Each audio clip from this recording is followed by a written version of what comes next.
qué sirve entrenar el cuerpo si tu mente te traiciona en el momento clave? Hola, soy Dem, la IA del podcast más sexy, Dímelo en Español Marketing, y hoy escuchas el 5º episodio de nuestra temporada mundialista. Porque en el mundial no gana solo el más fuerte, gana el que piensa mejor bajo presión. Hoy nos acompaña Jimena González Menéndez, psicóloga especializada en deporte y alto rendimiento. Ha trabajado con atletas olímpicos, formó parte de la delegación mexicana en Tokio 2020 y París 2024 y ha liderado procesos de salud mental y rendimiento en los momentos donde todo está en juego. También ha colaborado con CONADE, Major League Baseball y próximamente dará el salto a la National Women's Soccer League, llevando su enfoque a uno de los entornos más competitivos del deporte profesional. Jimena trabaja con una idea clara. La mente no es un complemento, es la ventaja competitiva. En este episodio descubrirás qué pasa por la cabeza de un atleta cuando todo está en juego y cómo eso define si ganas o pierdes.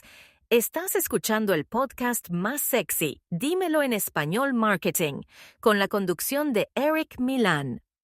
Pues bienvenidos a un episodio más de Dímelo en Español Marketing. El día de hoy tenemos a una invitada, Jimena González. ¿Cómo estás? Hola, muy bien, gracias, Eric. Qué Gracias bueno por tenerte por acá. La verdad es que tu expertise va a sumar mucho a este episodio.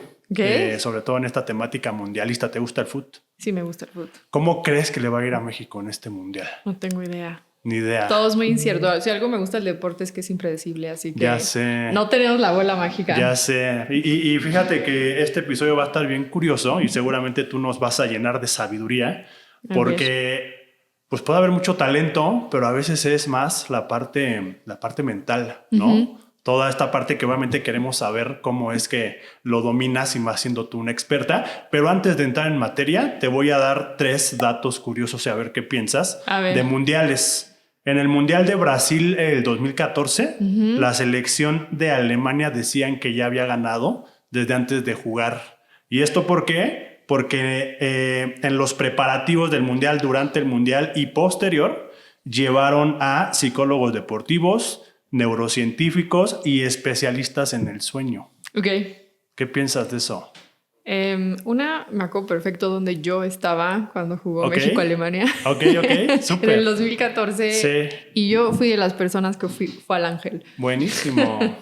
No sabía el dato curioso. Uh-huh. Creo que es bueno que lo tengan, pero también tiene que ver mucho el timing. Claro. Si tuvieran un psicólogo, un neuropsicólogo, un especialista de sueño 2 meses antes, poco efecto va a tener. Sí. ¿No? Pero si es algo a quien le diste su tiempo y su proceso debido, entonces es una buena apuesta. Okay. Eso es lo que desconocemos, ¿no? Okay. Sabemos este dato, pero desconocemos el timing, cuánto duró y demás, y eso tiene muchísimo que ver. Claro. Oye, y perdona mi ignorancia, pero especialista del sueño, o sea, tal cual te ayudan a saber cómo dormir o cómo. Sí, creo que nosotros trabajamos mucho con la parte de la higiene del sueño. Okay. Preguntamos mucho cuántas horas duermes al día. Okay. Un atleta necesita más recuperación que tú, que yo, ¿no?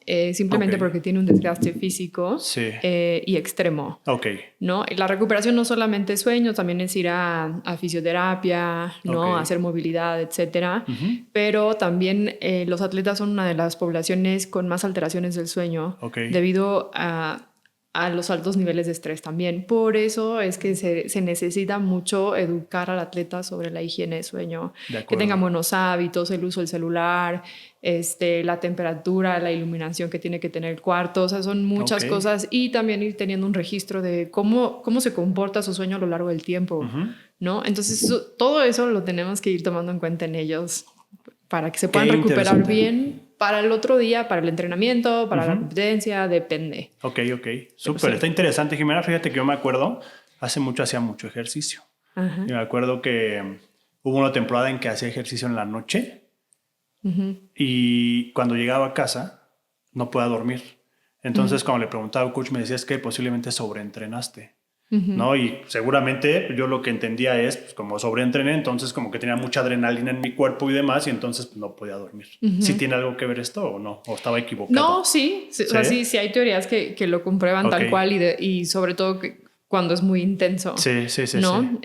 También, por ejemplo, la ingesta de cafeína, qué hora, qué tan sensible eres. ¿no? Es algo que me gusta mucho, con lo que me gusta mucho trabajar son con los wearables, que son prácticamente los brazaletes o los relojes que te miden el sueño. Sí. Que es el descanso, ¿no? ¿Cuánto descansaste entre todas las horas de sueño, no? Sí. No, y si tuviste sueño reparador, si tuviste sueño profundo, ligero, si cuántas veces te despertaste en la noche.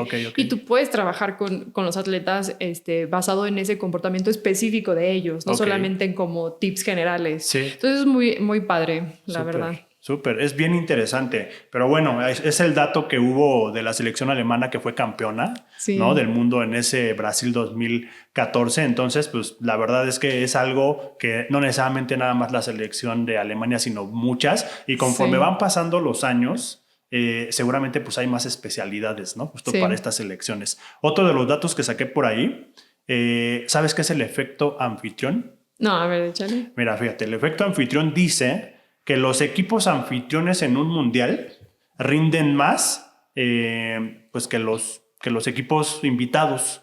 ¿Y esto por qué? Porque hay un boost psicológico que le llaman el factor de pertenencia. Entonces, al sentirse pues, pertenecientes porque son los anfitriones de ese mundial, dan todavía como que el 200%. Hacían por ahí un estudio y salió que los niveles de testosterona y de dopamina le subían a los anfitriones, a los equipos anfitriones, un 20% más. Seguro. ¿Cómo ves? Seguro, no lo dudo. Pues creo que nuestra mejor actuación en un mundial ha sido en los mundiales de México, ¿no? Si no me equivoco. Francia quedó campeón en Francia 98, entonces creo que sí, seguramente. A ver qué pasa este año y vamos comprobando también. Sí, fíjate que cuando ya el dato dije ojalá y México tenga el efecto anfitrión para que hagamos un buen papel. Sí, pero si te das cuenta también puede ser un arma de doble filo. Claro, o te genera presión. Esta parte o te genera mucha presión. Claro, sí. No, pues ya veremos. Totalmente. Y justo hablando de presión, el tercer dato que sacaba, un estudio de la FIFA, cuando un jugador va a tirar un penal, hicieron el estudio y si el jugador está ansioso previo a tirar el penal, hay 30% de probabilidad de que lo falle. A diferencia de cuando el jugador... A ver, siempre creo que va a haber presión, pero si el jugador tiene menos, ¿no? O está menos ansioso, pues es un 70% más de que pueda anotar. Sí. Entonces, tal cual es un estudio de FIFA que ahí lo saqué y dije, órale, y ahorita hablando de la presión, ¿no? Sí, pues mira, yo creo que para esa te tienes que preparar. Sí. Creo que la ansiedad no es mala cuando no te incapacita. Es mala cuando ya te incapacita, tanto que en un arco enorme la vuelas, ¿no? Claro. Por mucho. Entonces, ahí eso ya no es tan positivo, digamos, pero creo que cuando el jugador o el equipo o el entrenador permite que se tenga tiempo para la preparación psicológica, como en un momento para ese, la libras. Claro. ¿No? Pero depende también qué tanta importancia le den a lo mental. Y una pregunta, Jimena. ¿Puede haber un trabajo específico, ¿no? Arduo y de tiempo, y no sé cómo sea, y ahorita nos va a explicar un poquito más. Sí. ¿Se puede medir, ¿no? Esta preparación de un jugador previo a una competencia o un atleta en X competencia? O sea, ¿se puede medir qué tan preparado está mentalmente? Yo creo que sí. No con números. Tenemos que saber que psicología no es ciencia exacta. O sea, no te puedo decir, viene un 94% preparado mentalmente porque te voy a mentir. De acuerdo. ¿No? Pero creo que, a ver, el atleta está muy enfocado y por cultura también en el entrenamiento físico. ¿No? Cómo desarrolla fuerza, velocidad, agilidad, coordinación, ¿no? Está como muy metido en esa parte, pero cuando le preguntas a los atletas cuánto tiempo dedicas a tu preparación mental, es muy poca, es muy baja. Y quien realmente le apuesta por convicción propia no por moda, no porque me trajeron, sino por convicción, porque ellos saben que necesitan ayuda en esa área en específico, sí hay una alta probabilidad de que te vaya bien. Ok.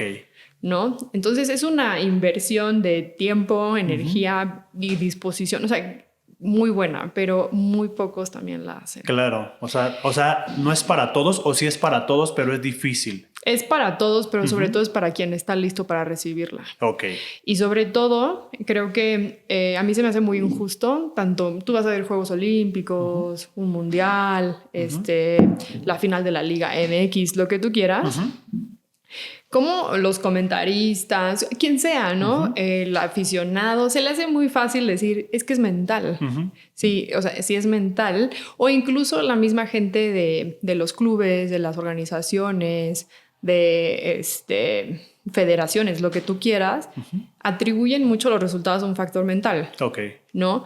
Pero también pregúntate cuánto tú le inviertes y le dedicas a la parte mental. Claro. Como organización, ¿no? Ojalá todo fuera de ganas, ojalá todo fuera de motivación, de pensar o aspirar cosas fregonas, o por no usar la otra palabra. Sí, como el Chicharito. Ajá, creo que no. Yo creo que adentro de cada atleta hay una persona sumamente inteligente que sabe qué es lo que tiene que hacer en el momento en el que lo tiene que hacer y ejecutar como lo debe de hacer. Sí.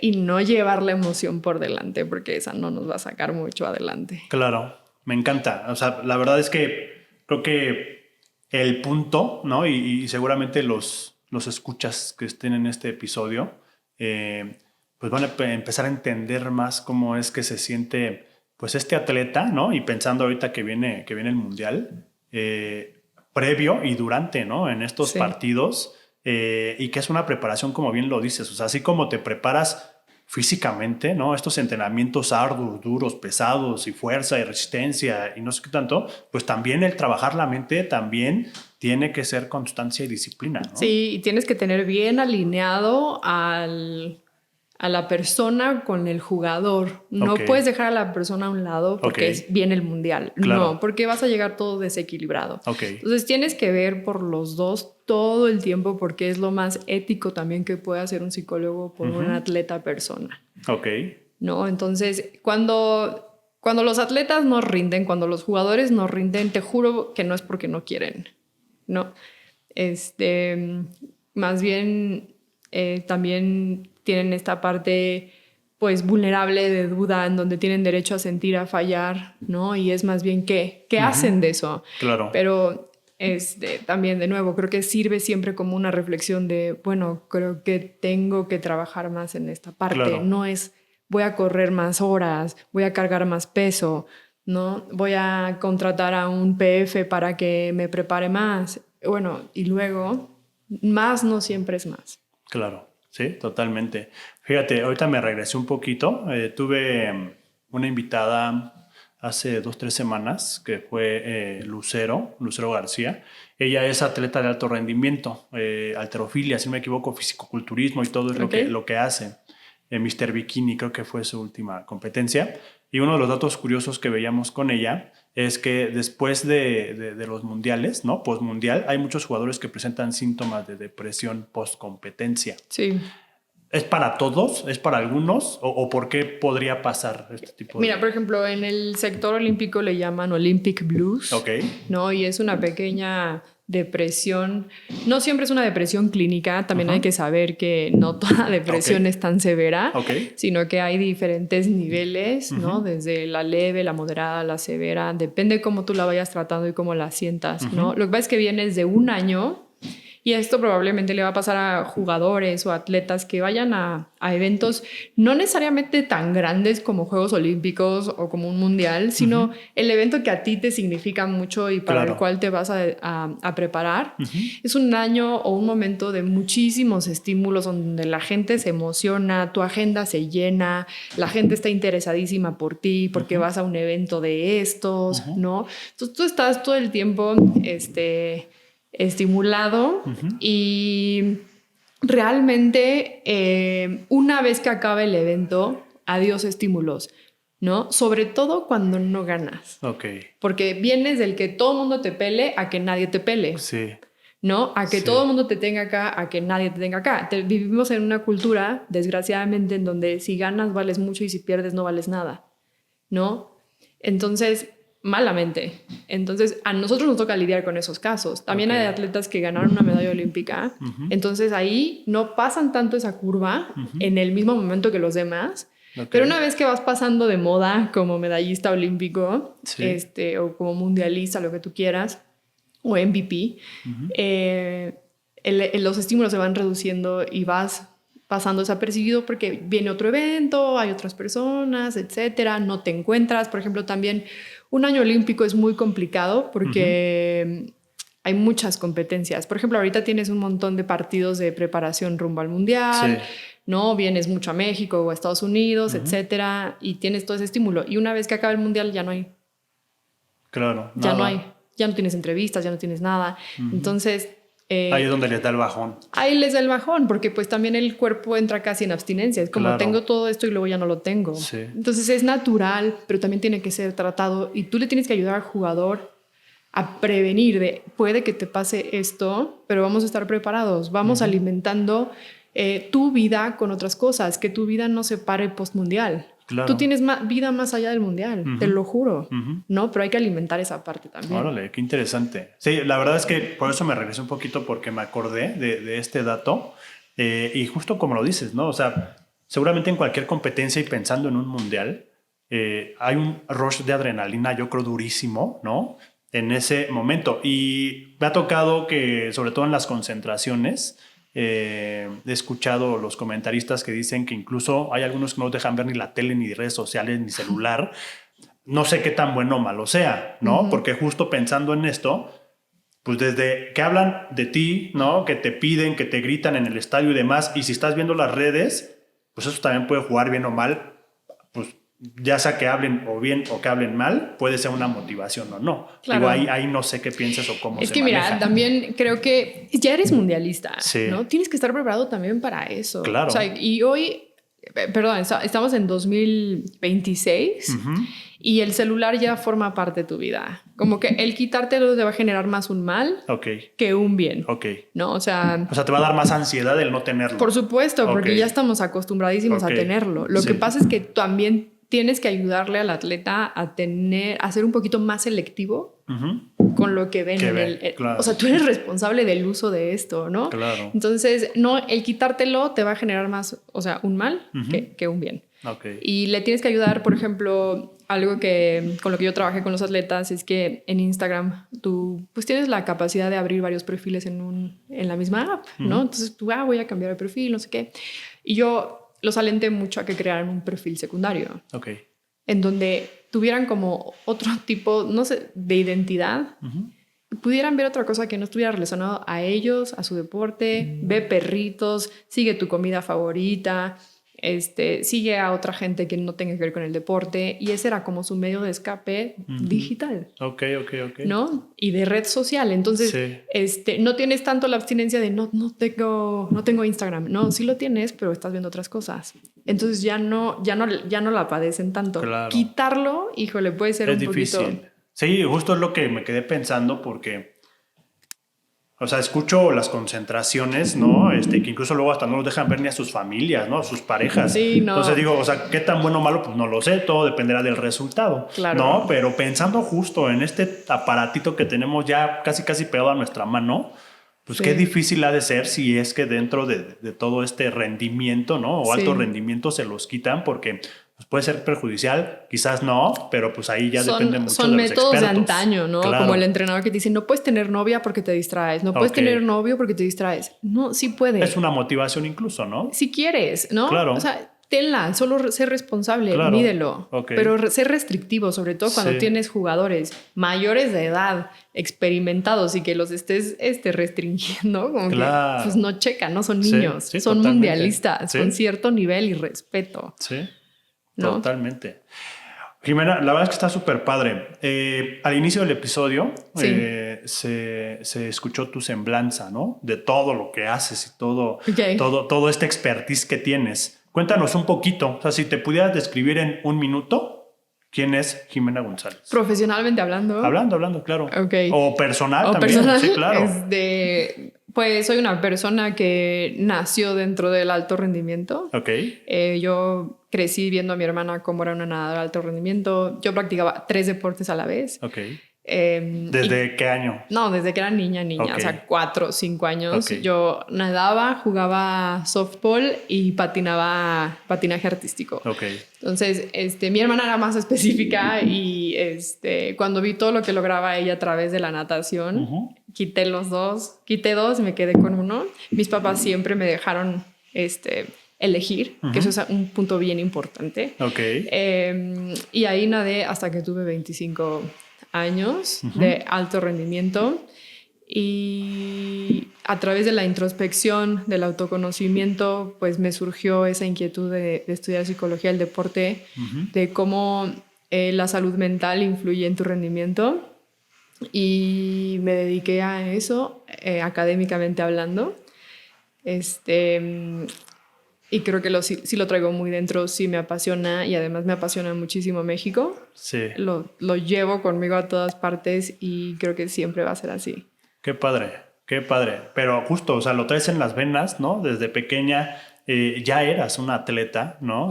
Tenías esta disciplina, ¿no? El mantenerte justo centrada, ¿no? Y en cada una, pues, saber qué tenías que hacer, ¿no? Como concentrante, eso está padre, y creo que es lo que hoy te lleva a hacer lo que haces, ¿no? Justo veía que en la CONADE, ¿no? Por ahí has estado, estás, ¿no? ¿Estuviste? ¿Qué hacías ahí en la CONADE? Yo inicié como psicóloga en la CONADE, y poquito tiempo después me ascendieron a coordinadora del área de psicología. Okay. Y ahí estuve como coordinadora 6 años.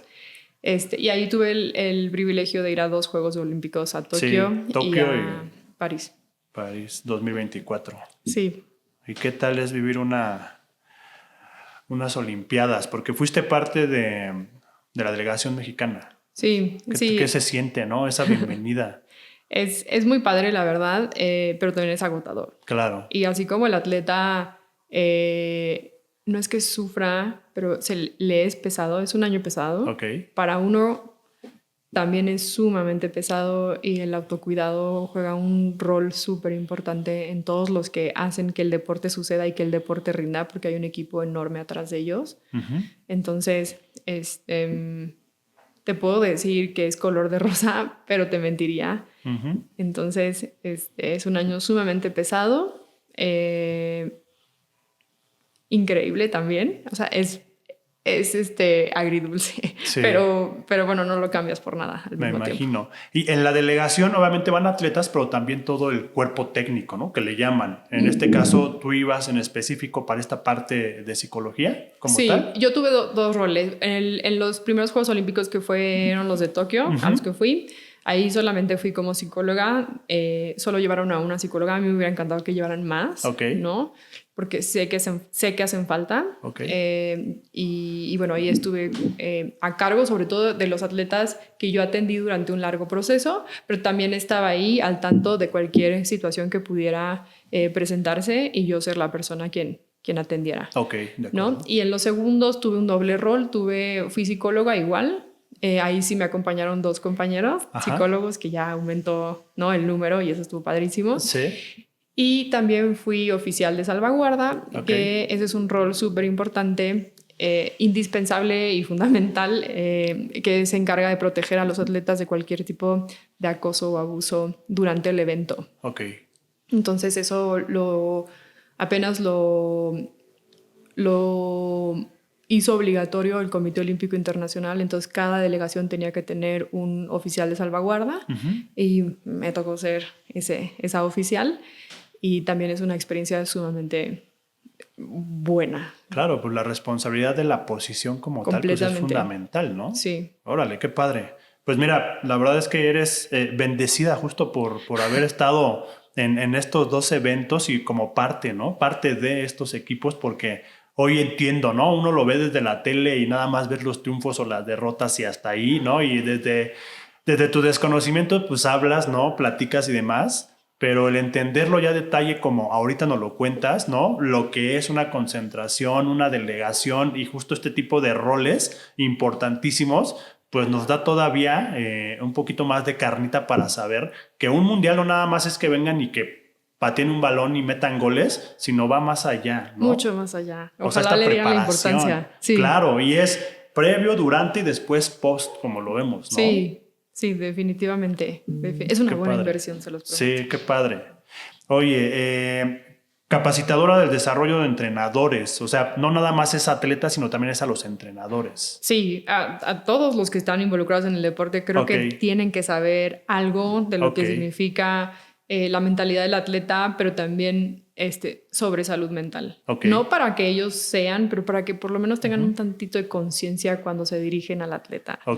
¿No? Y puedan ser un poquito más empáticos. Y hasta de liderazgo, ¿no? Incluso. Sí, exacto. O sea, que vayan fortaleciendo estos skills. Sí, exacto. Pues yo capacito entrenadores de Major League Baseball en la región de Latinoamérica y justo es enseñarle a estos entrenadores que solamente, porque muchos de ellos traen en la cabeza el querer firmar a jugadores para grandes ligas, ¿no? Pero muchas veces atentan contra la integridad y dignidad del niño, ¿no? Entonces yo me dedico mucho a enseñarles a que no todo es una firma, que niñez solo se tiene una. Sí. Y que no tienes que tratar a un niño como si fuera un adulto. Entonces los capacito mucho en eso, en código de conducta, código de ética, desarrollo humano, salud mental en el deporte, que es un tema bien específico pero muy, muy bueno. Y también les enseño a ellos a cuidarse de ellos mismos, porque luego pues los entrenadores también se desbocan en su trabajo y al punto en donde ellos no tienen vida, ¿no? Entonces, yo quisiera que ellos pues también, ¿no? Tuvieran una vida de goce, ¿no? Y porque son también un punto fundamental en la vida de cualquier jugador o atleta. Claro, y yo creo que ellos se vuelven esta figura, pues en parte como que esta figura relevante, ¿no? Pues sí, justo este liderazgo en todo este proceso, ¿no? Porque van a ser tus motivadores, pero también van a ser los que te van a decir qué estuvo mal, qué estuvo bien, ¿no? Entonces creo que sí son figuras muy particulares y como dices, en los niños, pues también tiene que haber un cierto control de cómo llevarlo justo para que no le metas más presión de la que puede tener, ¿no? Sí. Al fin de cuentas, es un niño, está viviendo una etapa, pero tiene un rol, ¿no? Sí, claro. Que es este rol más específico de que está participando para una competencia, ¿no? Sí, claro. O sea, cuando yo doy las clases, ellos están así apuntando como para ver qué le tienen que decir al jugador, ¿no? Sí. Y yo, no, ¿qué crees? Que es para ti, para ver cómo tú puedes mejorar para ellos. Sí, empatía, ¿no? Sí. Más afables. Sí, no, conocer cómo está constituida una persona, ¿no? En qué ecosistema vive y por qué es como es. O hay veces que los tendemos a juzgar mucho, que si falta, que si llega tarde, todo es indisciplina, ¿no? Pero carecemos del conocimiento del contexto del que viene. Claro. Y que todo es motivación o que todo es confianza y no es cierto. O sea, hay que entender al ser humano y hay que entenderte a ti como entrenador de por qué las cosas no están funcionando. Realmente son los jugadores o eres tú. Y yo les ayudo a que sepan qué es. Eso está súper cool. Justo estaba leyendo el enfoque, ¿no? Que por ahí nos mandaste en tu semblanza de que eres una psicóloga basada en la competencia multicultural, ¿no? Centrada en atletas, ¿no? El cuidado de la salud mental. Todo esto engloba parte de lo que nos has estado platicando. Sí. ¿No? Jimena, ¿qué viene para ti próximamente? Ok, próximamente, lo voy a decir a grandes rasgos porque estoy en un proceso, pero espero que me puedan ver pronto en la NWSL, en un equipo de California. Ahí estaré trabajando como psicóloga principal. Súper. Y justo con este enfoque multicultural, porque los equipos hoy en día en todo el mundo están comprendidos por gente de todo el mundo. Claro. ¿No? Entonces voy a estar trabajando ahí, voy a seguir trabajando en salvaguardia en ese mismo equipo, cuidando las medidas de seguridad e integridad a las jugadoras y bueno, siempre voy a tener esta parte de práctica privada con la población mexicana porque siempre voy a tener esa misión, ¿no? Y de servirle a la gente Y pues qué mejor lugar también que California, porque ahí hay mucha de nuestra gente también. Ya sé, y nos están escuchando muchísimos hispanos ahí en California y en todo Estados Unidos, entonces está padre que lo puedan saber, que te puedan seguir.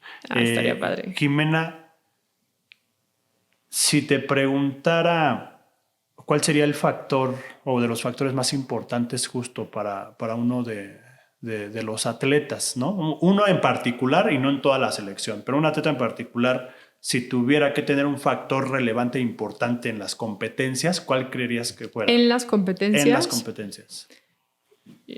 Yo creo que... qué difícil.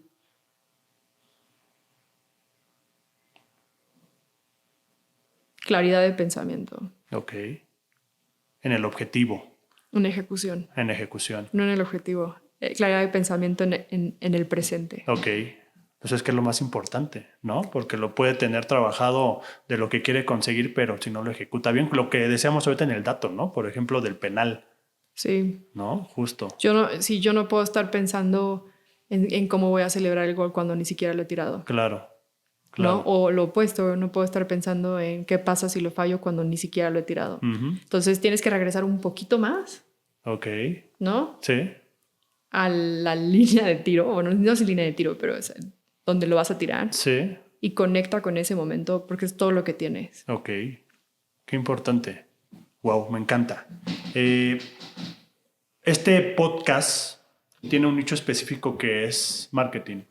Bien. Hablando de todo este expertise, sí. Herramientas que tú utilices. Ahorita está, pues ya sabes, muy, muy en auge la parte de la inteligencia artificial. Uh-huh. ¿Utilizas algo de inteligencia artificial como herramienta? Te voy a ser sincera, para lo que más lo he utilizado, uh-huh. A veces contesto muchos mails. Ok. Y soy un poco obsesiva con que estén bien redactados y es uh-huh. como que me ayuda con eso y luego yo lo repaso y digo, mira, ChatGPT tiene una mejor redacción y trato de aprenderle, o sea, trato de leerlo bien y a conciencia uh-huh. y trato de mejorar ese próximo mail basado en lo que aprendí en el mail pasado. Entonces, para eso la he utilizado, la verdad, sí. Como para pulir. Ok, sí, reforzar, complementar. Sí, claro. Sí, sobre todo cuando escribo mails en otro idioma, ¿no? Uh-huh. Entonces, creo que eso es para lo que más lo he usado. Ok. Y creo que me voy a limitar por ahora en eso y cuando lo necesite para otra cosa, creo que sí lo voy a usar porque yo no lo sé todo. Claro. Sí, aparte son herramientas que se crearon justo pues para poder automatizar, para ser más eficientes, que sean un complemento para ti, sí. Con la intención de que no te quiten el trabajo, pero al menos que sí te ayuden a poder ser más eficiente. Sí, correcto, ¿no? Correcto. Y hay cosas que, pues, aunque uses la inteligencia artificial, hay cosas y procesos que no tienen atajos. Claro.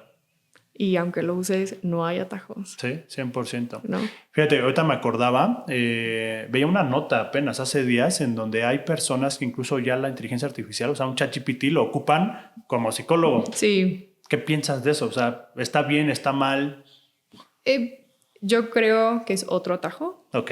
Porque creo que la inteligencia artificial con su algoritmo siempre te dice lo que quieres escuchar. Claro. O lo que, no sé si escuchar, pero sí lo que quieres buscar, lo que quieres encontrar. Hay un sesgo, o sea, claro. Hay un sesgo, ¿no? Sí, Entonces 100%. prácticamente creo que es un atajo porque la inteligencia artificial hasta cierto punto es gratis, ¿no? Y la gente económicamente muchas veces no invierte en una profesión como la psicología. Uh-huh. Sin embargo, al final del camino, creo que terminas contactando a un psicólogo. Claro. ¿No? Sí. Entonces, de nuevo, como que no hay atajos. Claro. Sí, no, 100%, porque justo como lo dices, cada uno puede tener un ChatGPT o la inteligencia artificial que use, pero va a estar sesgada de acuerdo a mis gustos, a lo que le pregunto, a lo que yo quiero escuchar, ¿no? De acuerdo a las preferencias y demás. Entonces, pues sí, no puede haber como esta claridad y transparencia, ¿no? Versus alguien más imparcial. Sí, no, y por obvias razones, pues no es tonta la inteligencia artificial y no se va a prestar a que la demandes por darte un consejo que no. Claro. Que tampoco es lo que nosotros hacemos, pero casi siempre te lleva a contacto a un profesional. Entonces, al final del camino, seguimos estando nosotros, ¿no? Solamente es el momento que te tardaste en lugar de 2 meses, tardaste pues, más tiempo, ¿no? 100%. Órale, qué cool. Y metiendo una última pregunta antes de irnos a una de las dinámicas ya de cierre de este podcast. Redes sociales. ¿Qué piensas de las redes sociales y más enfocadas justo en el deporte como tal? O sea, ¿crees que favorecen? ¿Crees que posiblemente es... A ver, y lo quiero poner desde este punto.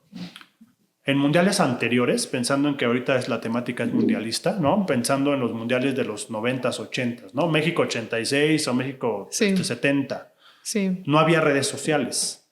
Pero pues había otros tipos de medios, periódicos, ¿no? Televisión tradicional y demás. Hoy ya hay redes sociales y hay pues, muchísimos más. Sí. ¿Piensas que esto ha llegado a beneficiar en cierto modo al deporte? En un tema publicitario, un tema justo de motivación o un tema de expansión o de llegar o estar más directo, ¿no? En un streaming. O sea, ¿crees que ha ayudado? A la visibilidad, sí. Ok. La verdad que sí. O sea, creo que antes estábamos muy cerrados a la tele, ¿no? O al radio, pero creo que hoy puedes conocer muchísimo la sub-15, 17, 19, o sea, de todo, ¿no? Mujeres, ¿no? Creo que yo que trabajé mucho tiempo y así yo le llamo yo los deportes no privilegiados como los que no son fútbol. Sí. Pues ahora los atletas tienen más visibilidad gracias a las redes sociales. No te puedo decir que son malas. Más bien es como lo que tú haces de ese uso. Claro. ¿No? Pero sí 100%.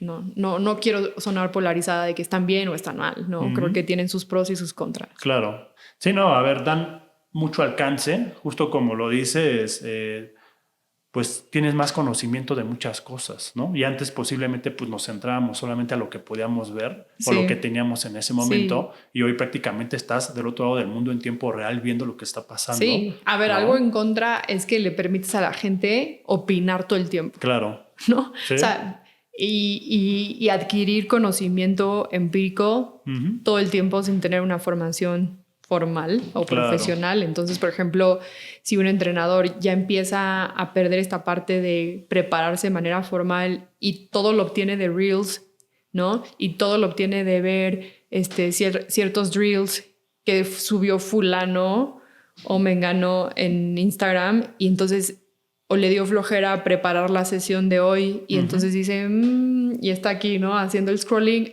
Me gustó ese ejercicio. Es el que voy a poner hoy. Está súper improvisado.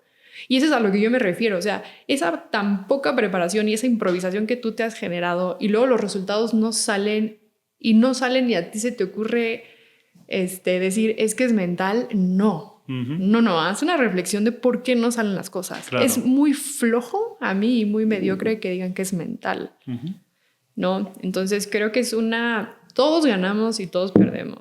Cuando se gana una medalla, un mundial, es porque todos colaboramos para ganarlo. Claro. Cuando todo se pierde, no tienes que estar señalando de por qué se perdió, ¿no? Claro. Entonces, perdimos todos. Sí, totalmente. Médicos, fisios, psicólogos, entrenadores, todo el staff, todos perdimos. ¿No? Y cuando se gana, todos ganamos. Claro. Wow. Es potente esto que comentas y 100%, pero justo es parte de la mentalidad y del trabajo que se tiene que hacer de los expertos como tú, obviamente, que tienen que estar en estos equipos, ¿no? Con personas de alto rendimiento, pero que tienen que trabajarse justo para poder conseguir pues, resultados positivos, ¿no? Sí. 100%. El cómo nos vaya, yo nada más quiero aclarar este punto en el mundial, es que no se tiene que hacer un análisis del mundial, se tiene que hacer un análisis del proceso que nos llevó al resultado de ese mundial. Y ese proceso no es los campamentos previos, es los años que llevamos arrastrando para que ese mundial se diera y si influyó el factor suerte o no, quién sabe, pero tenemos que hacer un análisis un poquito más amplio. Claro, sí, totalmente. Pues estoy seguro que nos va a ir muy bien, ¿no? Como dices, pues somos todos y entre esos todos también entramos yo creo nosotros, ¿no? Claro. Como público, como aficionados, entonces pura vibra positiva, ¿no? Nos queda desearles lo mejor siempre. No hay más, ¿no? Sí. Y pensando en este efecto anfitrión, pues tenemos que hacerlo valer. Claro, por supuesto. Buenísimo. Pues ya para cierre, tienes unas tarjetitas ahí delante de ti. Sí. Vas a elegir la que quieras. Isa tiene una pregunta de este lado, ¿vale? Entonces, si quieres, elígela, la muestras en la cámara, cuál te tocó y ya te hago la pregunta, ¿va? Ok, el penal.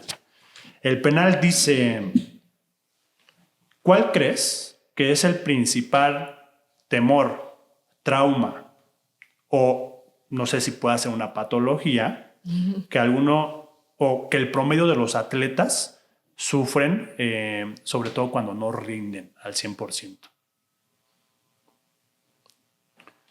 No sé.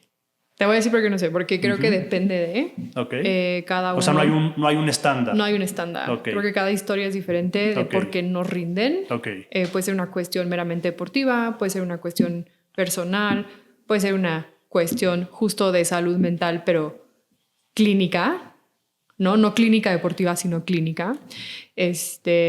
Y no tengo la respuesta concreta, depende de la persona. Y eso es creo que algo sumamente valioso en lo que hacemos, que nosotros no tenemos una receta. Sí, claro. Y que no tenemos también una respuesta para todo. Quien la tenga te está mintiendo. Entonces tienes que hacer un análisis de todo lo que está pasando para saber qué influyó para que no se diera. Sí, pues cada persona es distinta, está viviendo momentos distintos, a pesar de que estén en una misma selección, en un mismo equipo, pero justo entiendo perfecto que pues no va a ser uno solo, ¿no? Un solo miedo, un solo trauma, porque cada uno va a tener pues sus backs, ¿no? Y sus cosas. Sí, y solo ellos lo saben muchas veces y deciden pues qué hacer con ellos, si lo cuentan, si lo trabajan, si no. Y cuando estén listos para trabajarlo, aquí estamos. Claro. No se puede forzar nada. En la psicología no se puede forzar nada. Súper. Así que aquí estaremos. Para eso están los expertos. Totalmente. Si quieres, vamos con una más. Porfa, Ximena. A ver cuál te toca para cierre. Bueno, a ver, fuera de lugar. Un fuera de lugar. Súper. El fuera de lugar. Y esta es relacionada con México. A ver. Normalmente somos... a ver, todos lo hemos dicho, que somos los ya merito o los de jugamos como nunca y perdimos como siempre. Sí. ¿No? A veces lo normalizamos, ¿no? Incluso de que, vamos a volver a perder y demás. Entonces, pensando en esta expertise que tú tienes, ¿no? Y en lo que viene en este próximo mundial, ¿cuál crees que sería la mejor recomendación para los jugadores para que puedan conseguir un mejor resultado? Y que justo no volvamos a caer en este cliché absurdo de jugamos como nunca y perdimos como siempre. Yo creo que justo se le ha educado sin querer al jugador así, ¿no? Porque lo repetimos tanto, ¿no? Que justo, o sea, por ejemplo, nuestro límite siempre es hablar del quinto partido y no nos da para pensar más allá. Yo diría que justo como sociedad y como jugadores, como pues piensa más allá, ¿qué te quita? ¿No? Y también es como, bueno, quiero ir al mundial, responder a la pregunta ¿por qué quiero ir a un mundial? ¿Y para qué quiero ir a un mundial? ¿No? Y si en esa respuesta encuentras que es por una motivación más intrínseca que extrínseca, vas en el lado correcto. ¿No? Pero ese es un análisis que cada uno tiene que hacer, ¿no?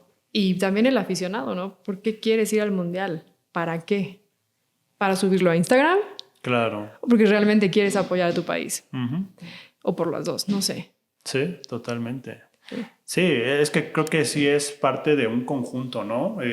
Digo, me acuerdo mucho ahorita, por ejemplo, de Cruz Azul, que no sé cuántos años estuvo sin poder ganar, pero justo era un tema mental, ¿no? O sea, ya era tanto que les decían que iban a perder, que iban a... Incluso se hizo, ¿no? La palabra cruzazulear, ¿no? De que perdías, te quedabas así en la orillita y perdías, y eso fue tan grande que el mismo jugador, pues sí, perdía y porque ya venían esos recuerdos malos de esos momentos, ¿no? O a lo mejor ya traen el chip. Claro. ¿No? Porque ese mismo es el que se va enseñando. Ahora, por ejemplo, también yo creo que para juzgar o criticar a un jugador, a un equipo, a una organización, o sea, para el sistema, tienes que vivir en el sistema.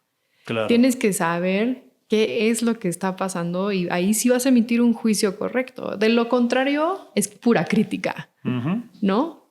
Basado en tu opinión. Pero yo creo que siempre hay que dar ese espacio a conocer los sistemas Y muchas veces se me hace muy injusto, ¿no? Es culpa del jugador, es culpa del entrenador y tu sistema que está enfocado en el jugador, pero te niegas a verte a ti mismo. Entonces creo que es un trabajo otra vez de todos, de todo el ecosistema que comprende el deporte, el ecosistema y el microsistema. Entonces todos los microsistemas dentro de un sistema tienen que hacer esa evaluación para futura mejora. De lo contrario, no vamos a salir de ahí.